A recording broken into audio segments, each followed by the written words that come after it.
Én is szeretettel köszöntök mindenkit, nagyon sokan ismernek engem, illetve akik nem, Péter által már bemutatásra kerültem.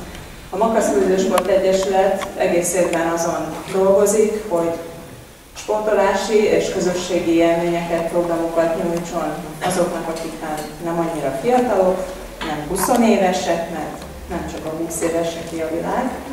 És mondom ezt ma, október 1-én, amikor az Idősek Világnapja van meghirdetve, akár helyesek vagy helytelenek ezek a kinevezett napok. Én úgy gondolom, hogy akik itt vannak, azok mind tenni szeretnének önmagukért, az egészségükért, és nem lehet idősnek nevezni bennünket, hanem fiatalnak, vagy esetleg már régebb volt a fiatalnak, mindenki választ magának megfelelőt.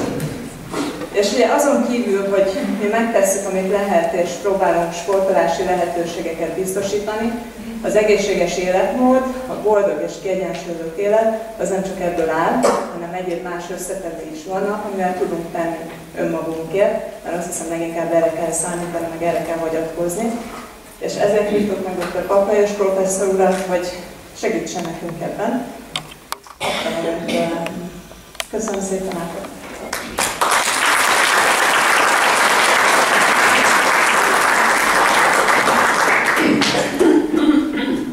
Nekem is köszönettel kell kezdeni.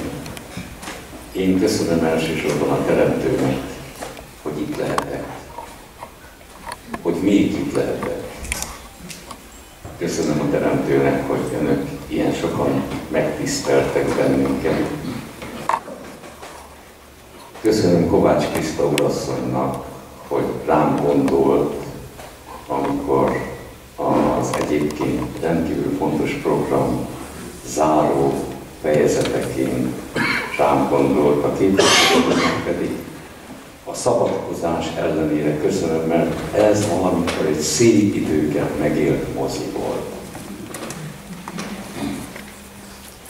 Mint mozi félig halálra ítélt, de mint épület, ami az ózsonfalakba hordozza a régmúlt szellemét, újraéleszthető. Én ma elsősorban arról fogok beszélni önöknek, hogy mégis mennyi az emberi élet a jelenlegi viszonyok között, jelenlegi klimatikus viszonyok között. Bizonyára tudják, hogy Matuzsálem 960 évet élt, Ádám apánk is több mint 900-at, Ábrahám is 660-at. Igen ám, de akkor mások voltak a Föld klimatikus viszonyai, más volt a planétán a Föld elhelyezkedése, más volt a tengelye. A mai világban genetikusan a jelenlegi klimatikus viszonyok között az emberi élettartam 120 lehet általában maximálisan. 120. Mennyi a várható élettartama ma Magyarországon férfiaknál? 67-68 hölgyeknél 76-77 év. Kérdés az, hogy mi tehetünk-e arról, hogy nem 100-120 évet élünk, vagy ebben a környezetben, itt Kárpát-medencében ennyi, vagy valamivel több lehet a várható élettartam. Örömhírem van. Csak önökön múlik. Bármilyen hihetetlen. Ha önök között most már öreg anyák és öreg apák is számítógéppel játszanak az unokák miatt, és ha rákattintanak a hunzik vagy hunzák szóra a Google-ban, akkor a következőt olvashatják erről a népcsoportról. Azt is olvashatják, hogy genetikusan lehet, hogy valami közünk van, nevük is erre utalna. Minden esetre 1920-tól nyakukra járnak a világ tudósai, mert itt ezek az emberek 105-110 évet élnek átlagosan. tudósok azért mentek oda, hogy megfejtsék a hosszú élet titkát. Nagyon sokféle adatot gyűjtöttek, de alapvetően 3 dolog van, ami különleges, eltérő, és ezt a 3 tényezőt nevezték meg a hosszú élet titkának. 1-es számú titok. Erről a vidékről, Nepál déli lejtőiről származik a kajszibarack. Itt a kajszibarack 5 hónapig különböző fajtája, 5 hónapig frissen fogyasztható. De a másik maradék 7 hónapban napon asszal, nagyon fontos, napon asszal kajszibarackot minden nap esznek, és ahány húst, tehát a gyümölcsnek a szokványos gyümölcs részét eszik, ahhoz annyi kajszibarack magot esznek. Ha emlékeznek az idősebbek, annak idején, legalábbis én parasztgyerek lévén, öreganyám mindig szólt, hogy ne egyetek annyi kajszibarack magot, mert megfájdul a hasatok. A keserű mandula íze hasonlatos a kajszibarack maghoz. Csak a kajszibarack mag az nem drága. Különösen, ha kidobják és nem törik föl, akkor elveszik az értéke. Ettől kezdve minden alkalommal a kajszi vesznek, kajszibarack magot annyit egyenek meg, ahány gyümölcsöt elfogyasztanak. 2-es számú tétel. Ki fogok térni arra a sok butaságra, amit a televízió, rádió, újságok és mindenféle nem nevezném és jelzővel nem illetném a személyeket, bizonyos dolgokról beszélnek. Mi a második tétel? Milyen vizet fogyasztanak ezen a vidéken? Ezek az emberek 2000-2800 méter magasságban élnek, és a víz, amit fogyasztanak, gleccservíz. Mi a gleccservíz tulajdonsága? Olvad, és a kőzeteken átfolyva nagyon sok ásványi anyagot old ki. Magyarországon vannak ásványvizeink, sajnos 80%-át hamisítják, csak vízből állítják elő, és mindenféle adalékot tesznek, de van ásványvízünk. Ha nem bíznak az ásványvizekbe, talán a Szent Királyi, a magyar ásványvíz a legmegbízhatóbb, forrásvizet kell. Vannak nagyon jó források, amelyek mélyből jönnek, és nagyon egészségesek. Itt megállok egy pillanatra. A televízió, rádióban a következőt hallom, hogy gyógyító céllel desztillált vizet kell inni. Desztillált vizet. Hallom, hogy a Balaton-fürediek nagyon ügyesek, ők meg lugos vizet árulnak 9,3-9,4 pH-jú vizet, mert az rendkívül egészséges. Hadd áruljam el, hogy az önök gyomrában lévő gyomorbennék 1,5 pH-val ír gyomorsav. Ez HCl, magyarul sósav. Ha alapvető kémiai ismeretekkel rendelkeznek, és a tapasztalás megvan, mert ezek a gyomorfájósok, akiknek ég a gyomruk, isszák a szénsavas vizet, és erre a doktor azt mondja, hogy ne fogyasszák, mert az ártalmas.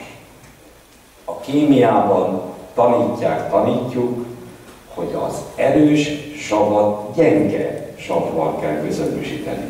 Tehát aki gyomorfájós, ég a gyomra, és ugye van egy modern betegség, aminek megint megvan az oka, úgy hívják, hogy reflux özofágiai, magyarul visszapöföki a gyomortartalmat, ezt a savanyú, savas oldatot, a 7,4 pH, tehát abszolút indiferens nyerőcsöve. Persze, hogy ég a nyerőcsöve, ha sokat evett, és nem odafigyel, akinek visszapöfögése, refluxa van, az sem tévét ne nézzen, miközben eszik, sem újságot ne olvasson, mert az egyik oka, hogy fölöslegesen levegőt nyel, a gyomor beszájadzása, tehát ahol bejön a nyerőcső, a gyomornak van egy hólyagja. Ha ott megszorul a levegő, akkor visszanyomja a nyerőcsőbe a savanyú, alacsony pH-jú gyomorsavat. A magyar nagyon jól mondja, rágjál meg minden falatot 32-szer. Miért kell megrágni 32-szer? Ugye, aki gépeset eszik, azt ugye én lenyelem, megturmixolom, azt is rágja, mert ki miközben rágnak a fürdőmirigy és a nyálmirigy, nagyon fontos az előemésztéshez, az nyákos anyag, ezért nyálmirigyek, amelyek összekeveredve a táplálékkal védik a gyomorfalat a só-sav veszedelmeitől. Mi történik, ha lugos vizet fogyasztanak? Fontos-e a lugos víz fogyasztása? Igen, nagyon fontos, aki árulja. Mert annak a pénztárcáját erőst növelik, de önök miért lesznek rosszak vele? Mert az 1,5 pH, a nagyon savanyú, és a gyengén lugos, ha találkozik, mi lesz belőle? Pöfögés. Ugye a szódabikarbónát látták korábban, akinek savavon az erős lug, a szóda bikarbóna, de ott gyenge sav is keletkezett, mert ez széndioxid, tehát azért a szódabikarbóna jobb, mint a lugos víz. Tehát a hunzik magas só tartalmú, ásványi anyag tartalmú folyadékot fogyasztanak. Egy kajszibarack, meg tudják tenni? Ma már a piacon lehet venni kajszibarack aszadékot, csak egy baj van, hogy azt mesterségesen aszalják, a napon kell aszalni. Tessék megvenni majd a szezonban kajszibarackot, tessék napon megaszalni, mert utána jön még a nyár nagy része, a kajszi magot is ki kell tenni a napra, mert azt fertőtleni, és szépen el lehet tenni, és ahány húst nem kell sokat, 4-5 naponta megenni, hozzá a kajszi barack magot, és nem kell keserű mandulát venni. Itt megállok egy pillanatra. Önök, akik egyetemre jártak, akik emlékeznek a középiskolai tanulmányokra, vagy akik újságot olvasnak, magyarul az itt ülő mindenki tud arról, hogy a táplálkozásunkban 3 alapvető anyag van. Szénhidrátok, ebben benne van a cukor is, meg a liszt, meg az egyebek, sütemények, húsok, fehérjék, és a zsírok.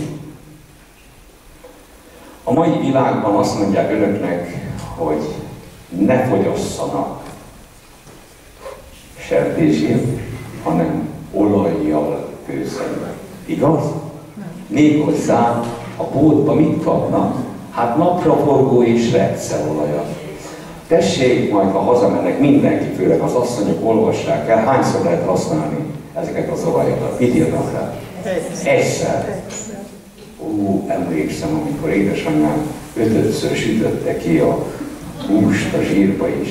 Csak nem a húst kívántuk, hanem a zsíros kenyeret, ami arra vigyázott, hogy meg ne égjen. Nem fekete volt, hanem olyan aranysárga szín, és milyen finom volt. benne volt a hús minden észre. Én a mai este semmi más nem kérek önöktől, csak használják a józan eszüket. Jó? Csak akkor mondom, jó? Az adatokat. Mióta ember él a Földön, és mióta az ember rájött, hogy a hús magas fehérje és zsírtartalma miatt nem csak gyümölcsön és zöldségen kell élni, ahogy mi ide világra jöttünk, mert gyümölcs és zöldségevők vagyunk. Onnét tudjuk ezt? Onnét, hogy a húsevők vékony bélrendszere 5-ször hosszabb, mint a miénk. Ezért mi nem vagyunk alkalmasak arra, hogy a húst tökéletesen megemészszük. Minden nagyvilágvallás éppen ezért hosszú böjtöket, Ramadán, nálunk a 40 napos nagyböjt, és emlékezzenek az ifjak, ugye pénteken húsmentes nap volt. A papok kitaláltak, hogy akkor is tudjanak enni, hogy halat lehet enni, mert az nem hús, ugye, azt lehet enni. Hát a parasztember hol jutott halhoz, örült, mert egy héten egyszerre, nem is volt köszvénye. A parasztember nem volt köszvénye, és kinek volt köszvénye? Hát az új embereknek, akik akkor is minden nap a főuraknál, meg a királyok, apa szenvedtek, egy része apa halt meg. Harmadik Béla utolsó éveiben alig tudott menni. Mátyás királynak ugyanúgy.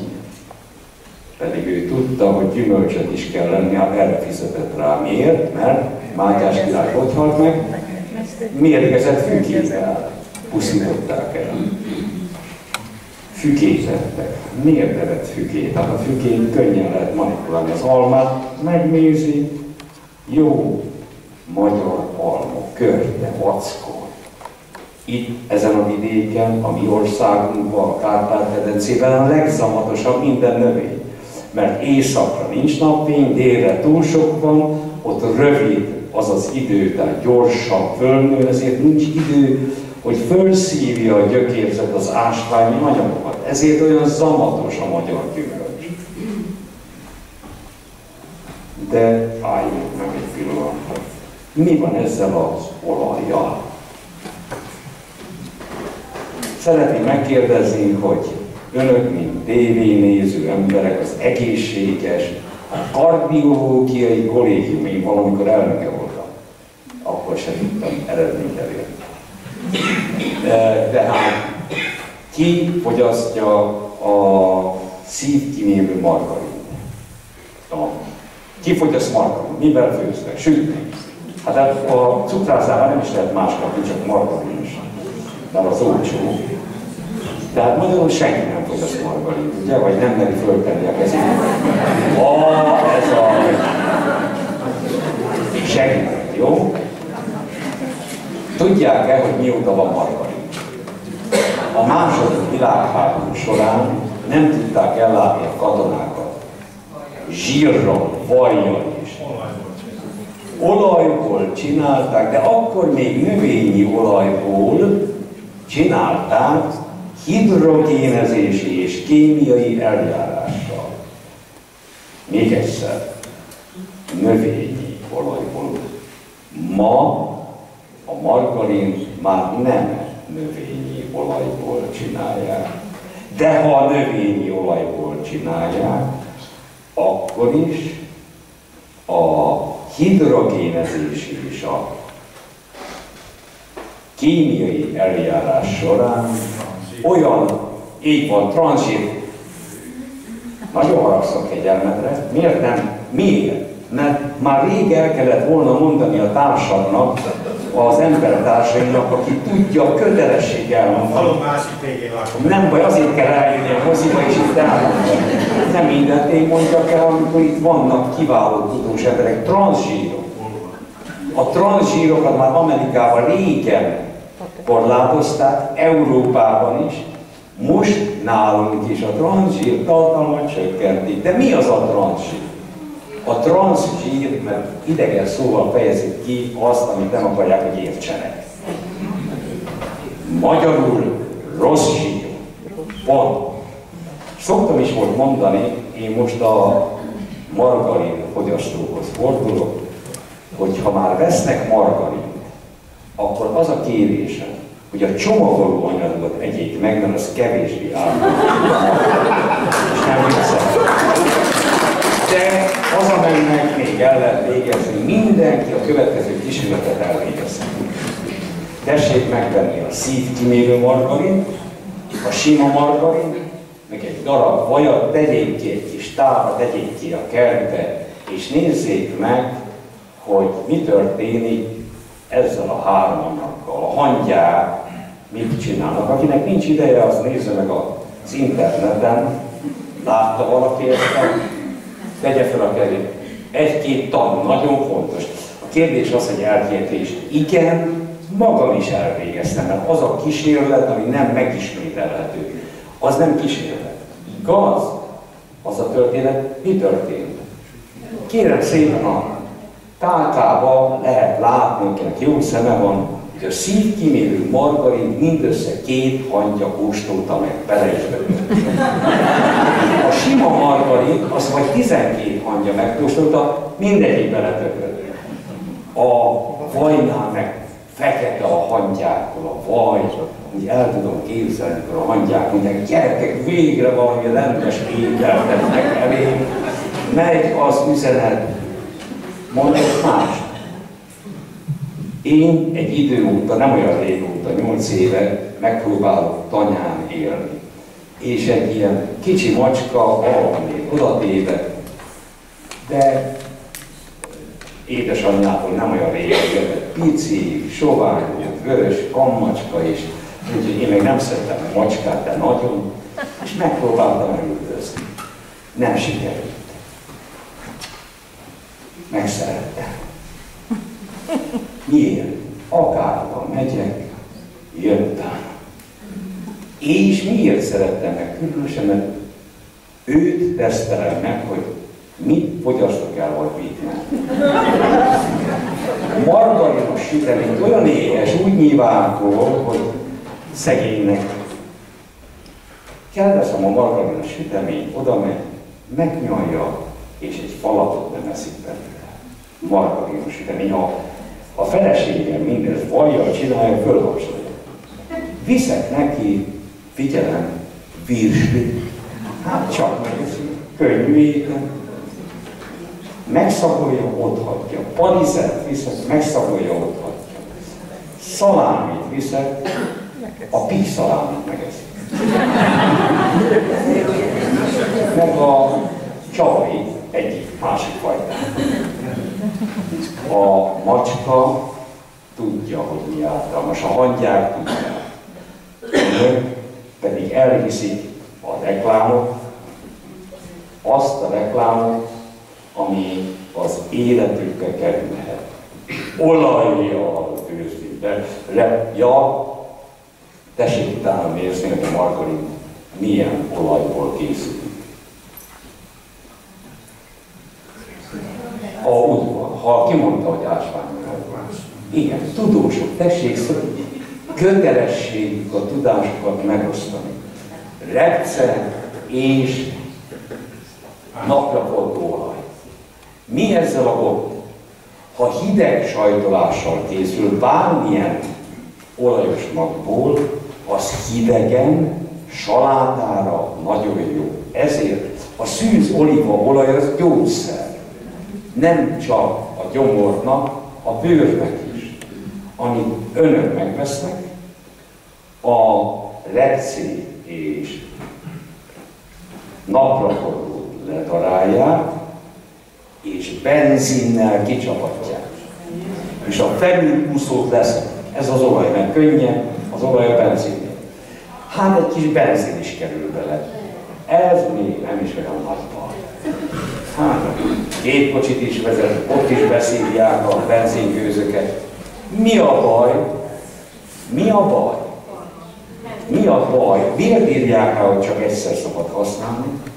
Azért, mert minden olyan anyag, ami megég, koromszerű, az rákkeltő. Milyen érdekes, annak idején a kémiai seprők úgy jöttek rá, hogy ez nagyon veszélyes, mert mindegyiknek here rákja lett, mert hogy hogyha húzgálták a kéményeknél, és a legtöbb por az alhas felé jött. Helyre. A japánoknál a füstölt halak miatt a gyomorrá. Mióta nem füstölik, szinte megszűnt a gyomorrá. És önök alacsony forráspontú olajba sütik a húst. Még egyszer, a teremtő megteremtette az embert, az állatokat, az ember rájött, hogy a mócsing, az a drága, vagy megfőzi, föllazítja a rostokat, megsüti, nem olyan rágós, és miben sütöttek? Gondolom akkor is elmentek egy kis napraforgót szedni, és olajat csinálnak, nem? Az ősember. Mióta önök a földön vannak, az állat olaját, az állat zsírjába sütötték meg a húsokat. Tessék már megkóstolni egymás mellett. A férje úrnak, asszonytársak, ha sütnek húst, süssenek repceolajba, meg napraforgóolajba, meg süssenek mangalica disznózsírba. Aztán kérdezzék meg, mint a hangyákat, hogy melyik ízlet. Mindenhol Európában mangalica zsírban mangalica sertés húst kínálnak az 5 csillagosnál nagyobb szállodákat. Erről nem beszélek, hogy miért, hanem arról beszélek, hogy mi ebben a korszakban az, és ráírják, hogy nem szabad ismételten használni, mert ráhozunk. Nem kérem, először is ráhozunk. Mert először is ahhoz túl kell hevíteni, hogy megsüljön a hús. A profi vendéglősök, van önök között vendéglős? Aki nagyüzemi kifőzdét tart. Ő már okosabb. Miben süti a húst, mert ugye zsírban? Zsírban. Miben? Zsírban. Nem, de ha nem zsírban. Van egy pálma, de az nem olaj, ugye az nem folyik, az pálma zsír. A pálma zsír nem ég meg, a pálma zsír többször föl tudják használni, hadd áruljam el, hogy minden vendéglős úgy, ahogy anyáink tették, ami alul volt és megégett, magyarul leöntötték róla. Tehát a pálma zsír jobb, de az se jó. Olajjal főzni nem szabad. Zsírban kell sütni. Ja, mondják, hogy főzni, hát egy kis engedni, akkor, ha párolnak főzni nem ugyanaz jelenti, hogy sütni. A hús 170-180 fokon, 80 fokon sül meg, a forráspontja a leves csinálnak, az csak 100 Celsius fok. Világos? Tehát ha már főznek és mindenképpen ragaszkodnak az olajhoz, főzni igen, sütni nem. De ezt tudják-e az iparosok, hogy ne tudnák? És önök tudják-e az orvosok? Nem mindenki. Ez viszont különböző, ha nem tudják. Mert kitől várhatja az ember a tanácsot, hanem az orvosától. Minden átvett a pénz hatalma. Mammon Isten lett az Isten, úgy, mint annak idején, amikor a Teremtő Úristen Mózest magához intette és lediktálta a 10 parancsolatot. Ma nem kell a 10 parancsolatra várni, mert nekünk eljön a földre küldött Isten ember, Jézus Krisztus, és ő a sok tiltó parancs helyére egyetlen egy parancsot adott nekünk. Egyetlen egy szó. Mi ez a szó? Szeress. Aki nem akarja Isten szeretni, mert Isten tagadó, az nem veszi figyelembe a 3 istenes parancsot. De az etikai parancsok, ne ölj, ne hazudj, ne hamis tanúságot legyél, ne valami. Ez mind érvényes, de Krisztus azt mondja, hogy túl nehéz megjegyezni. Egy dolgot kell megjegyezni. Szeress. A szintetisták mondják, Máté, Lukács, Márk.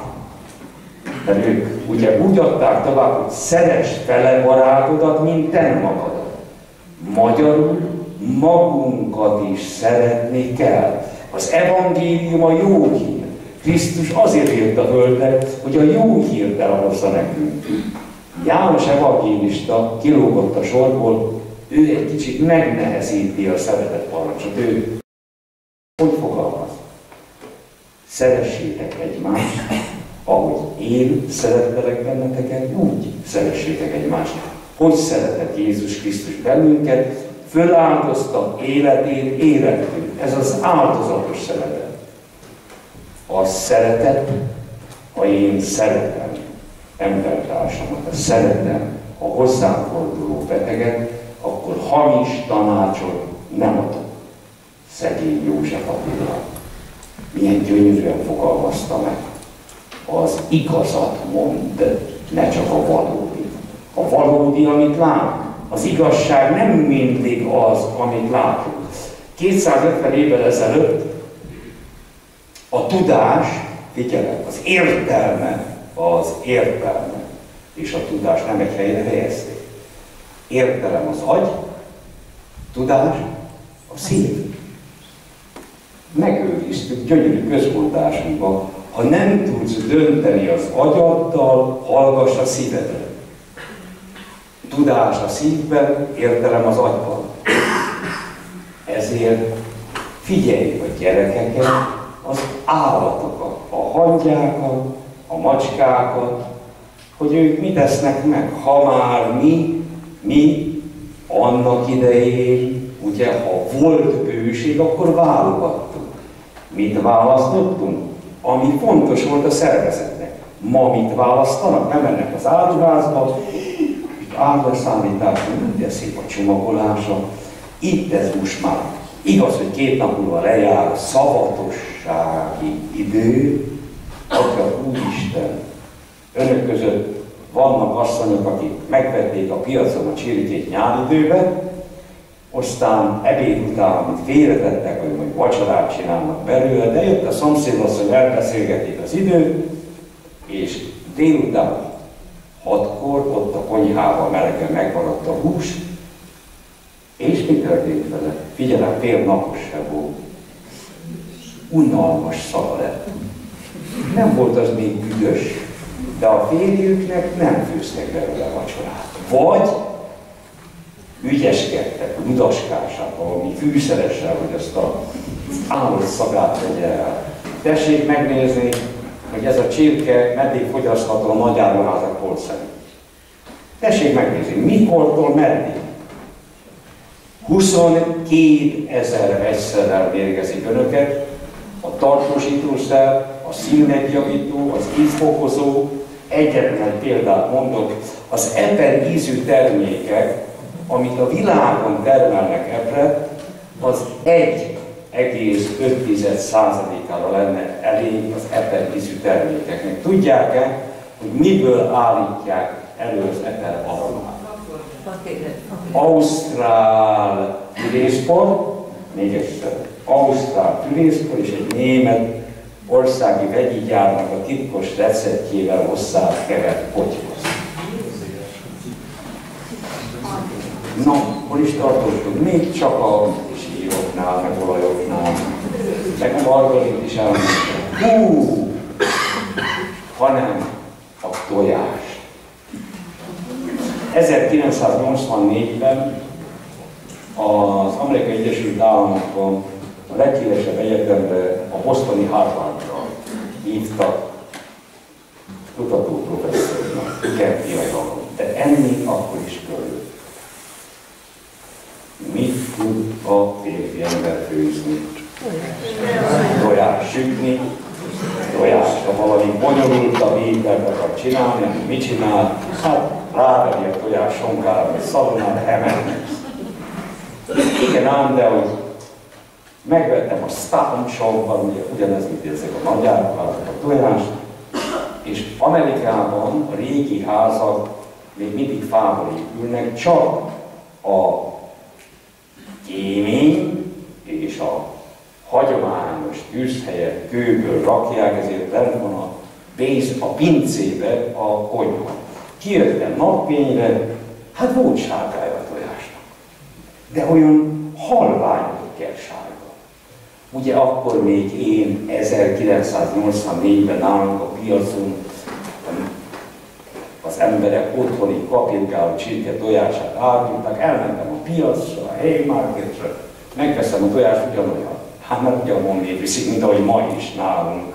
Ugye csak már nem magyar tojás, hanem a lengyel tojás, büdösen, kukacosan, ugye ez az elmúlt napok hírei, nem hűtötték. Ugye a parasztember tudta, mindig megrázta. Segítség. Mit mondott? Megrázta a tojást. Lockos. Ütődött. Még nem biztos, hogy büdös is volt, de abból már nem főzött. Azt tudatta az állatoknak. Nem vette észre, hogy nem jó helyen volt a tojás. Nem hűtőbe tartották. A tojás az levegőzik. Azért olyan a szerkezete, hát, mivel ebben az intézetben biokémikus is volt, akik a gyerekeket milyen tojást tesztek? Hát nem tudod, hát a tojás az méreg, a koleszterin. Hát mondom, de most mindig látom, hogy eszitek a tojást. Igen ám, de mi nem olyan tojást tesztek. Hát mondom, milyen tojást tesztek?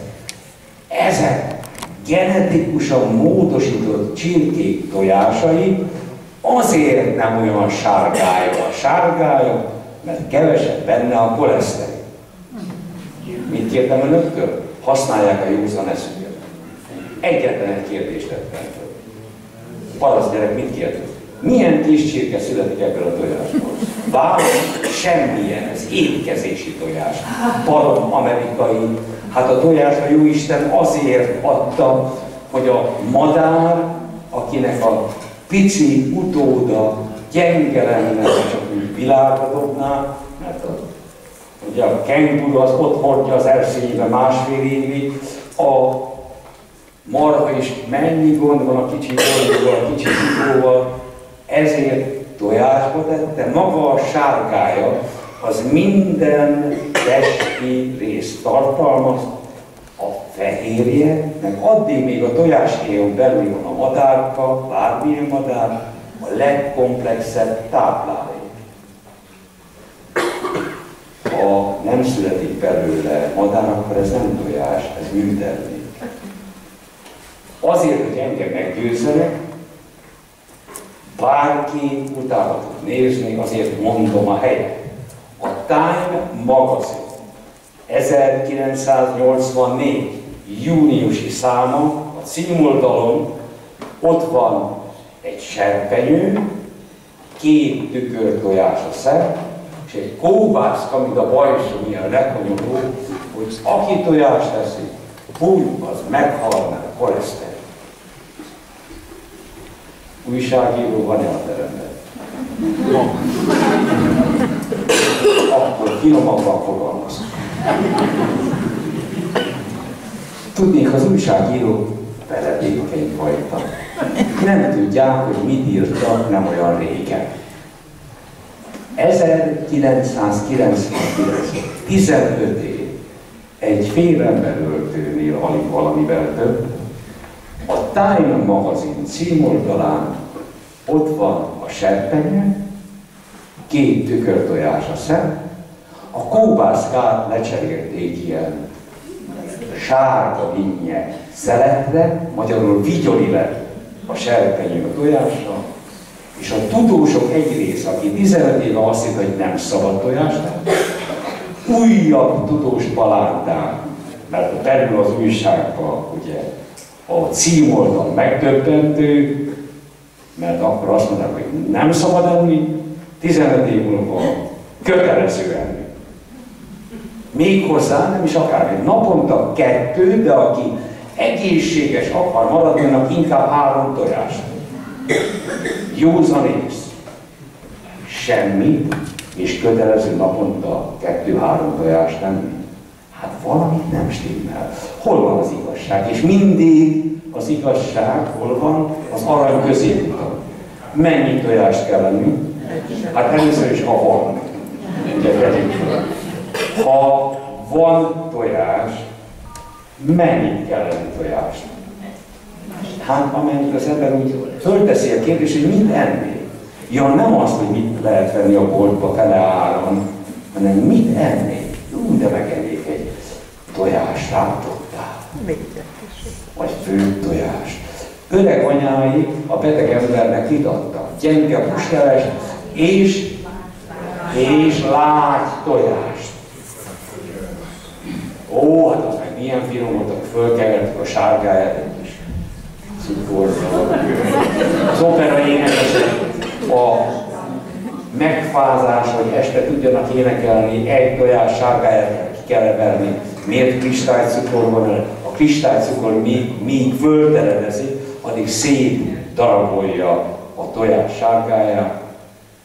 Miből sütöttek piskótát, kedvesek?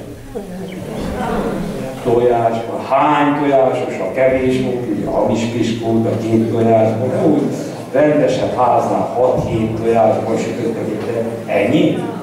Bizony, én nagyon sokat sütöttem, mert mi 3 fiú volt, nem volt lány a családban, a bátyám, az mindig tudós volt, ő takarított, az öcsém kicsi volt, valakinek főzni is kellett meg sütni, úgyhogy én nem tudnak olyan süteményt mondani, hogy meg nem sütök, de én csak bajjal sütöttem.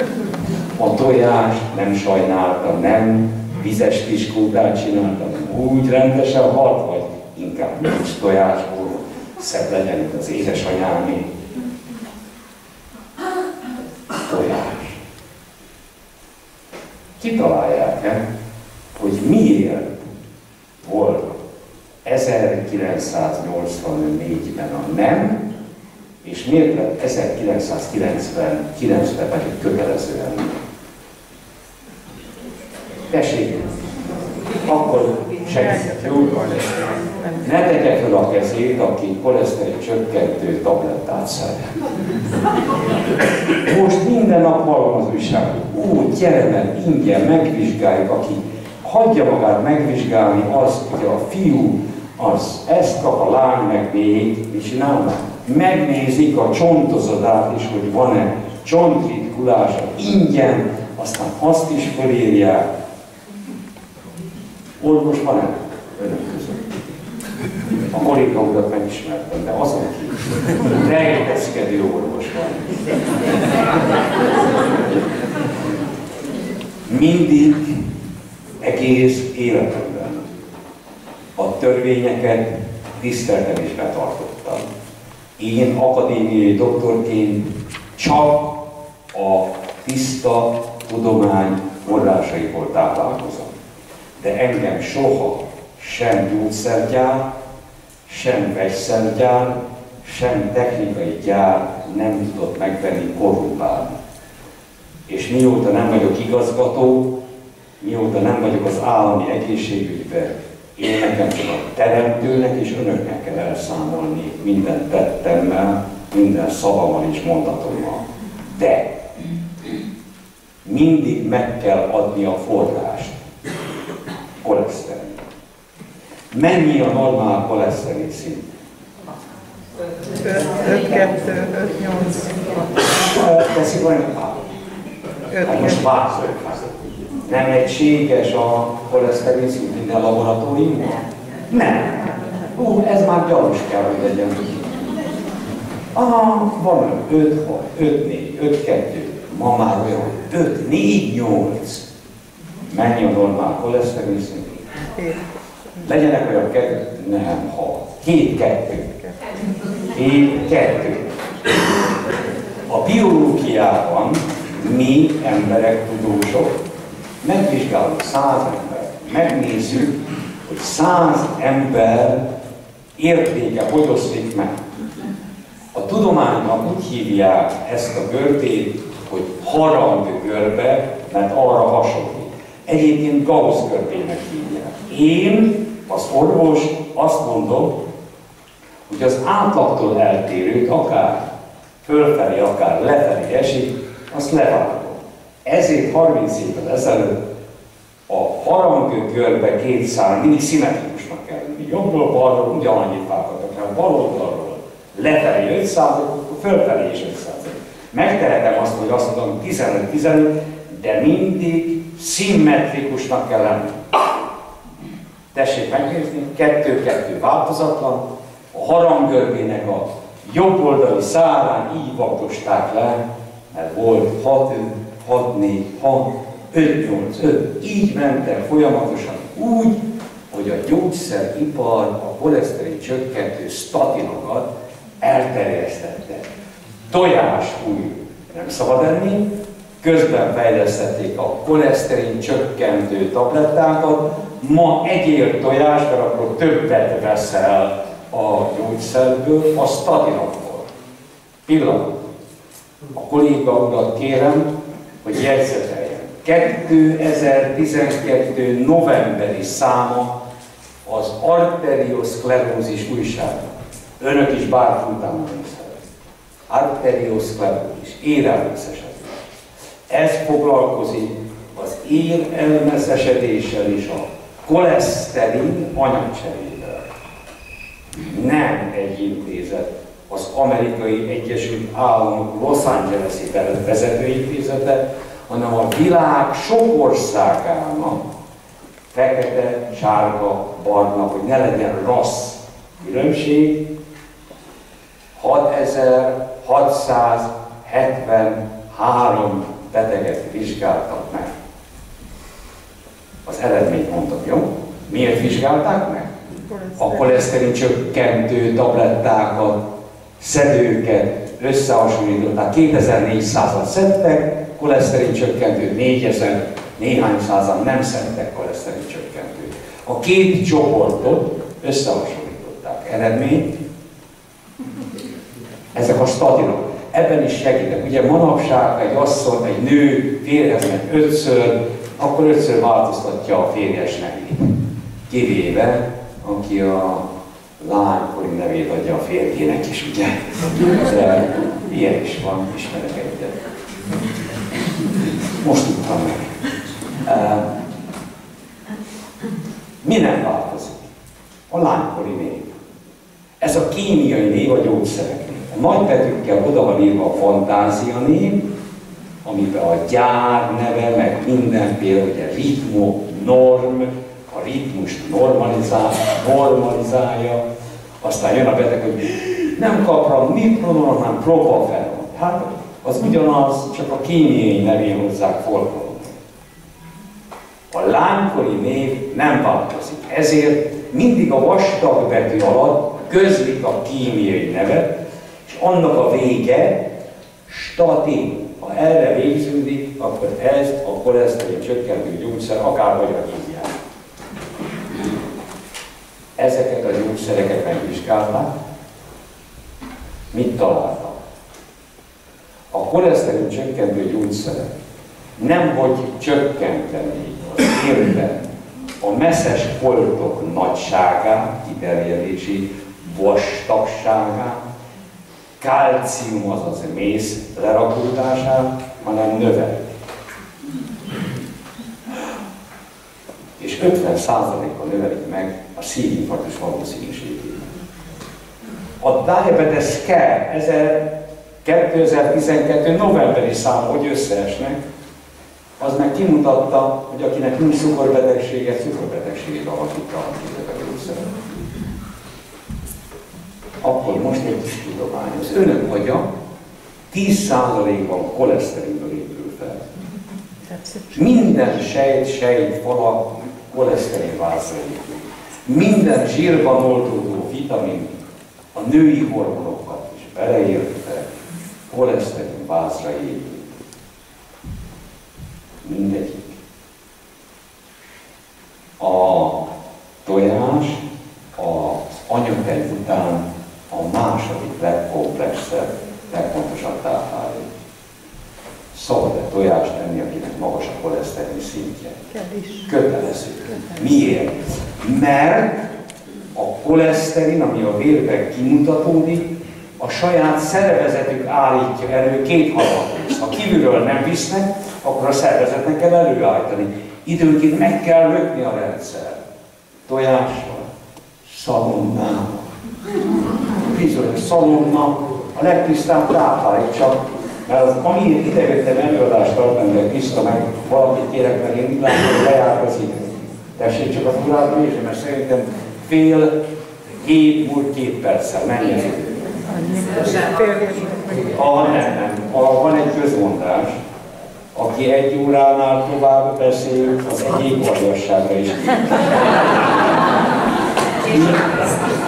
Én azért, én van 4-5 perc, el fogom fejezni, csak kicsit leszek hangos. Csak egészen kicsit. A végére hagytam a csattanót, mert ezt a sok mindent elfelejtett, de a végén, amit mondok, azt 3-szor elmondtam, és a legfontosabb rész ott jön. Mert beszéltünk az olajról, a zsírról, a koleszterinről, a margarinról, a transzsírokról, a desztillált vízről, sós vízről. Miről nem beszélünk? Tojásról beszélünk. A tejről? Mi forrásvízről is beszélünk, de miről nem beszélünk? Azt most, hogy a káros koleszterinről.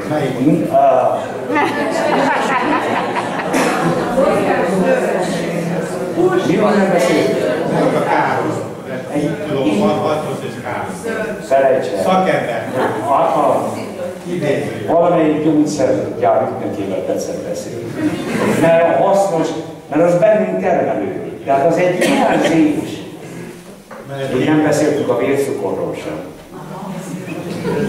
A koleszterinről meg annyit kell beszélni, hogy a fehér raszban nem csak az Alzheimer-kór és a Parkinson-kór, mert az egy furcsa betegség, hanem aki nem Parkinsonos, aki nem Alzheimer-kóros, így emelkedik az időskori elbutulás.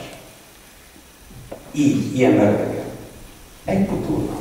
Nincs, nem remeg. Elbutulnak. Miért? Mert ahhoz, hogy gondolkodni tudjanak, koleszterinre van szükség. A rák egyik oka az alacsony koleszterin szintet. Még egyszer. Miért? Mert a sejtmembrán épül fel. És most van a gond. Tudják, hogy mi a baj? Hogy egy dolgot nem lehet semmiféle tablettával pótolni. Ez az egy dolog, a mozgás. Most jön a meglepetés. Fiatalok, idősek akarnak önök élni 100 évig?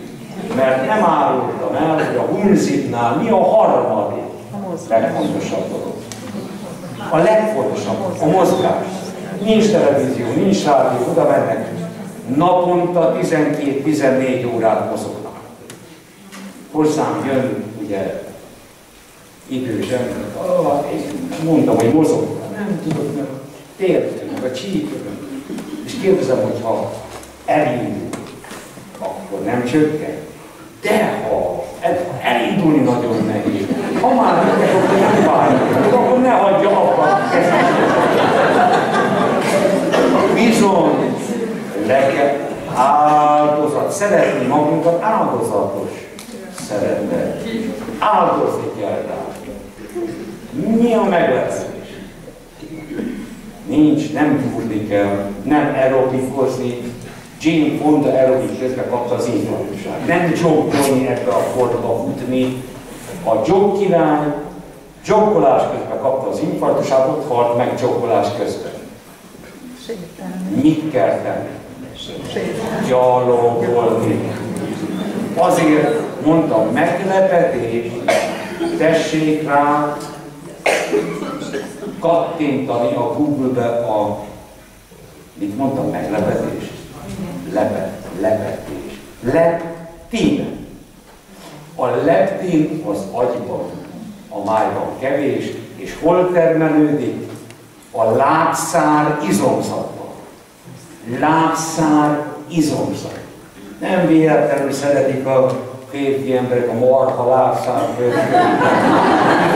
nem az olyan egészséges. gyalogolni. Elmondom, hogy az előadás végén ezt kell megjegyezni.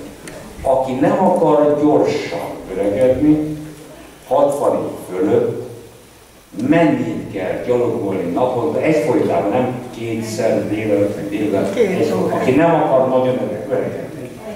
2.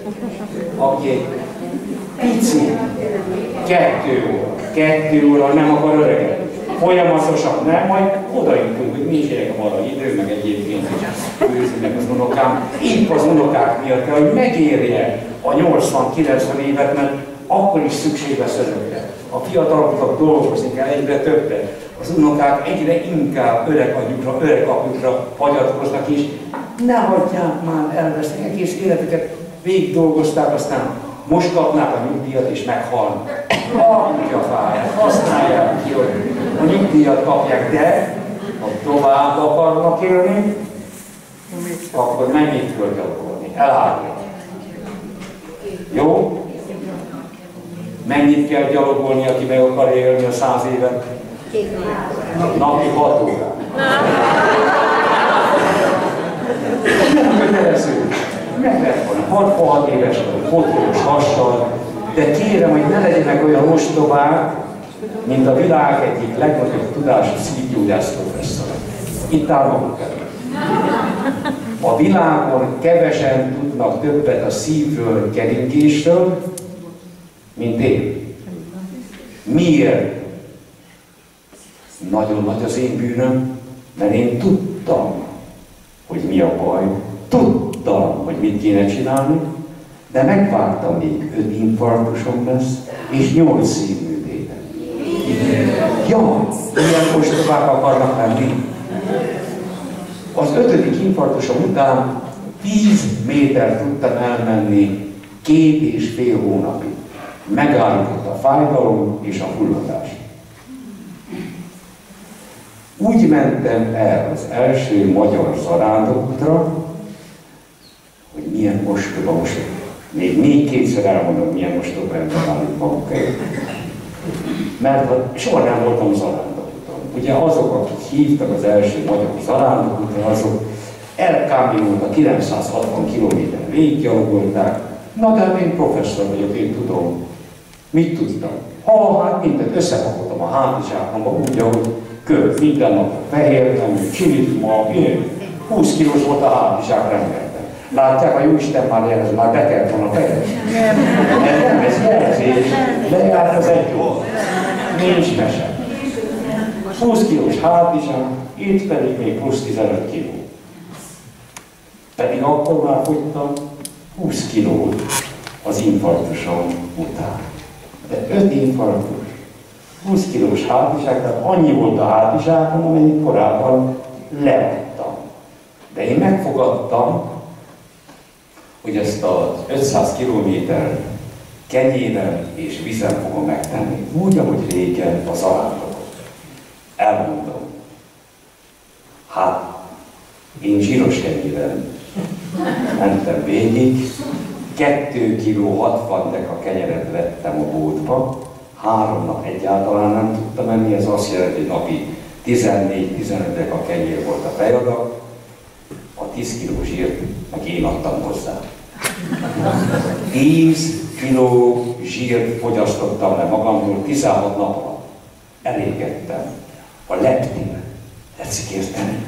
Nem kell feltétlenül érezni. 36 kilót adtam le, 2 nappal ezelőtt a színész vendégeknek tartottam előadást, nem volt jó a lift, magas épület, 4. emelet, a 19-22 éves fiúk, lányok, volt, aki minden emeleten megállt. Tetszik érteni? Nem tudott följönni.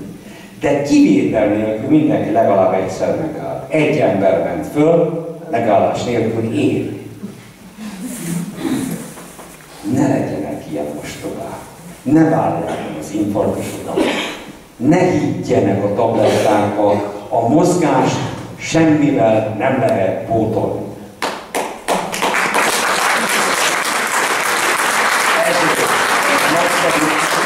A nagyszerű asszony azért fontos, mert ő testnevelő tanárként nem a profi sportban, ahol nagy pénzt lehet keresni, hanem rosszul, és ezért nem is mondom. Én, ugye úgy hívják ezt a sport, tömegsport. Nem tömegsport. Az okosabb sportja. Az okos emberek minimum naponta 3 órát gyalogolnak. Azok, akik élni akarnak sokáig, mennyi? Az mondják, nincs idejük rá. Álljon meg a meg. Szeretném megkérdezni, hány órán néznek televíziót? Én tudom, fölmérés van, 6 és fele, átlagosan. Ja, nem úgy, hogy oda ülnek és nézik, csak ide van kapcsolva, aztán valami érdekes oda nézek, az a baj, hogy a gyerekek is maguktól látják. A gyerekeink számítógép előtt ülnek, a televízió előtt ülnek 6 órán. Nem mozognak, ezért korcsok. Elhízottak, izületi panaszok, korai cukorbetegség, elhízás 80%-os 10 éves korosztályban. Önök adnak példát, itt nem csak arról van szó, hogy önöknek élni kell. Hát ki van a gyerekkel, az unokával? Az öreg anya, meg az öreg apa. Hát menjenek velük együtt. De adjanak élni, nem lehet. Nem ért a televíziót, ilyet nem lehet mondani a gyereknek. Meg kell kínálni valami szép dologgal. Tetszik tudni, engem 3 és fél éves koromban templomba vertek. Szóval szó szerint. Ott kellett lenni, kismiség, nagymiség, úgy utáltam, úgy emlékszem, mert nem elég, hogy el kellett lenni, hanem az első pad előtt kellett állni. A nagymama volt az első sorba, az öreganyám, apámnak hátul, de öreganyám mindig elmondta, hogy viselkedem, hogy így minden mise után elrakott az apám, mert elengedett. 4 éves korom körül már nem utáltam menni templomba. 6 éves koromban meg minisztráns versenyt nyertem. Minden elég vagyunk, a gyerek nem biztos, hogy tudja, hogy mi a jó neki. Tetszik tudni, elmentem gimnáziumba, és nem tudtam délelőtt misére menni, hiányzott, nem tudtam kitölteni az időt. Igényé kell tenni a mozgást. Hogy haragudtak erre az új kormányra, amikor napi testnevelő, nincs annyi testnevelő terem. Mi? Terem? Hát ahhoz, hogy fussál, mi kell? Meg hogy jaj, a nagyszőrbe se szabad futosgálni, mert egymásnak mentek és fölöttek. És? Hát mitől keményedik az a gyerek? Tehát öreg anyám, öreg apám, nem nagymama, Großvater, Großmutter, az a németben van. A magyarban öreg anya, öreg apa van. Miért? Mert a magyari szokás szerint anyai minőséget, apai minőséget töltenek be. Tessék elvinni az unokákat, megmutatni a kis tücsök, hogy szirtál, megmutatni, hogy nézd, az a kis madár, az a gyönyörű. Ha egy négyzetméter ki tudja tölteni az életet, ha tudjuk, hogy mi van ott. A teremtett világ gyönyörű. Az Isten tökéletesen teremtett. Mi rontottuk el a környezetet, meg magunkat is. Ha 120 évig akarnak élni, akkor 8 órát kell gyalogolni. Ha csak a 106 órát, hogy érdekélni akarnak, 3 óra nem végzik. A televíziót meg kell felezni gyerekkel is, magukkal is.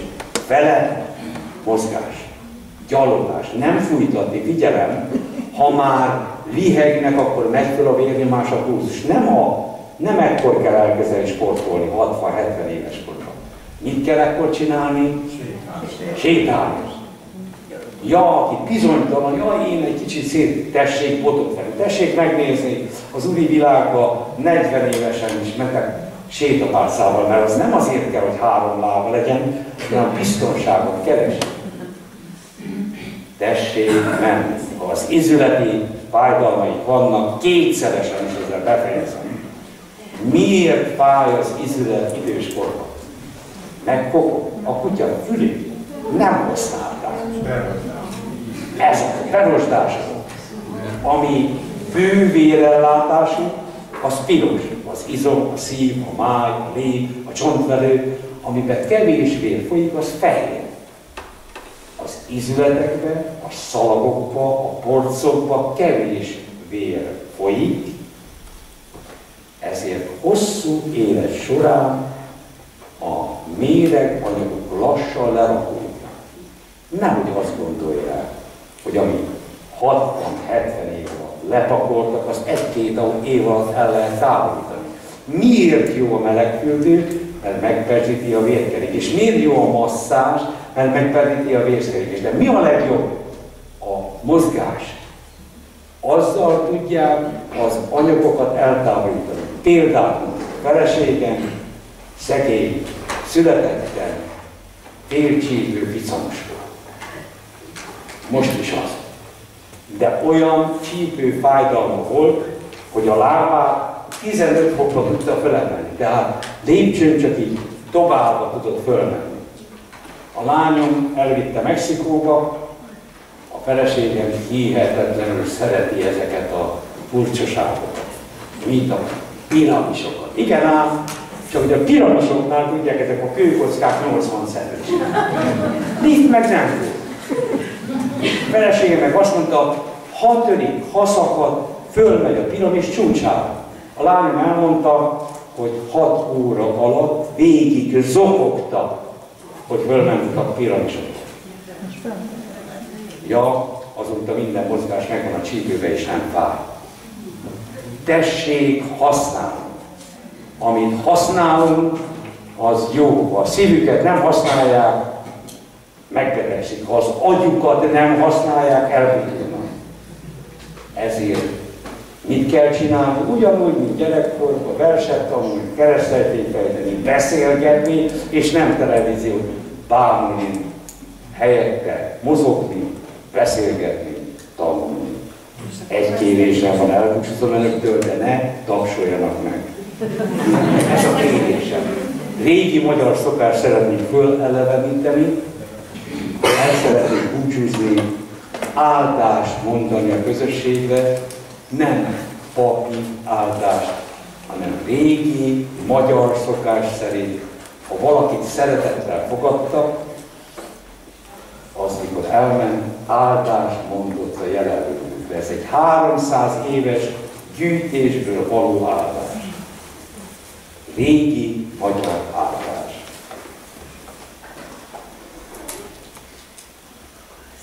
Hallják a csöndet? Ezért nem szabad tapsolni. Ebből van legnagyobb hír. Áldott legyen a szív, mely hordozott, és áldott legyen a kéz, mely felnevel. Legyen áldott eddigi utad, és áldott legyen egész életed. Legyen áldott benned a fény, hogy másoknak is fénye lehess. Legyen áldott a napsugara, és melegítse föl szívedet, hogy lehess meleget adó forrás a szeretetedre szomjasoknak, és legyen áldott támasz karod a segítségbe szorulóknak. Legyen áldott gyógyír szava minden hozzád fordulónak. Legyen áldáshozó kezed azoknak, akik érte nyúlnak. Áldott legyen a mosolyod, légy igaz a szenvedőknek. Légy te áldott találkozás minden téged keresőnek. Legyen áldott immár minden hibád, bűnöd vége. Hiszen aki megbocsátja, végtelenül szeret téged. Őrizzen hát ez az áldás fájdalomban, szenvedésben, örömökben, bánatokban, bűnök közti kísértésben. Őrizze meg tisztaságot, őrizze meg kedvességet, őrizze meg önmagadnak és a téged szeretőknek. János evangélista életének utolsó 10-12 évében 2 szót volt hajlandó kimondani. Szeressétek egymást. Úgy van. Szeressétek egymást. Ez a megoldás minden testi bajra, minden lelki bajra és minden szellemi bajra. Ez a magyarság legrégibb tulajdonsága, amit elfelejtett, vissza kell tanulni, mint a régi magyar áldás, de ha elfelejtették, akkor Krisztus Urunk üzenetét hallják meg. Szeressétek egymást, hogy én szerettelek benneteket. Úgy szeressétek egymást. Áldozatot. Így van. Ámen. Na, így kell. Ámen. Mert mi az ámen? Úgy legyen. Azért segítek, mert ilyenkor hozzászoktak, hogy a politikusok, meg a színészek szeretik a tapsok. Színészeknek az a fizetség, politikusnak az a mákon. De régen emlékezzenek a templomban, a papot hiába mondott szép szentbeszédet, az evangélium fölolvasva nem tapsolták. Azért, mert a pap is kitől kapja, a jutalmat, ha kapja, oda. Mit mond a magyar? Ilyen van. Isten fizesse meg. Ennyi. Jó, Isten áldjon.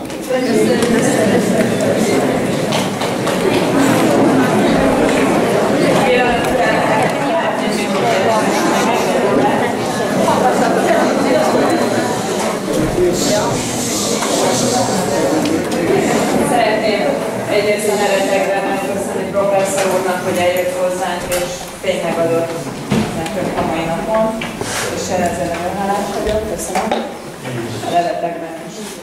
Nehéz is ezek után bármit mondani, de egy picit folytatva a gondolatot, azt hiszem, hogy nálunk adott egy közösség, aki szeretetben tud együtt lenni, és mozogni tud, és sokat gyalogol, és ezért hívok mindenkit, aki még nem csatlakozott hozzánk, az jöjjön hozzánk.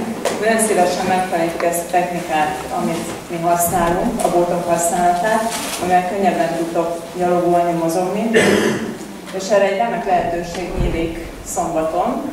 Ilyen nevezetes napokból jutunk egyikből a másikból, szombaton a világgyalogó napját tartják meg, és hát akkor mi gyalogolni fogunk, bármennyire szokatlan lesz tőlünk. Ingyenes oktatás lesz és túra Madárdombon, szombaton, október 4-én, és erre biztatok mindenkit, hogy tartson velünk, és hogy még visszatérjek egy dologra, hogy a gyaloglás után, amiközben beszélgethetünk, mert ez fontos, hogy az agyunkat is frissen tartsuk, utána egy kis zsíros kenyérrel. Csapatot befogadni. És akinek van egy kérésem, biztos, aki először megy, legyen tekintettel, hogy 30 km-nél ne gyalogoljon. Ezt azt hiszem megfogadjuk. Bár a hétvégén az 50 km. Szeretném megköszönni még egyszer Rozsahegyi Péter segítségét és a Rákosligeti polgári kör segítségét, így lehetünk. Köszönjük, jól éreztük magunkat. És szeretném felhívni figyelmeteket arra, hogy a Kairos kiadó már a professzor úr könyvei megvásárolhatóak, és szerintem a professzor úr megveszi, hogy dedikálja ezeket a könyveket. Azt hiszem, hogy más nincsen. Örülök, hogy itt voltatok, együtt lehetünk, és további szép estét.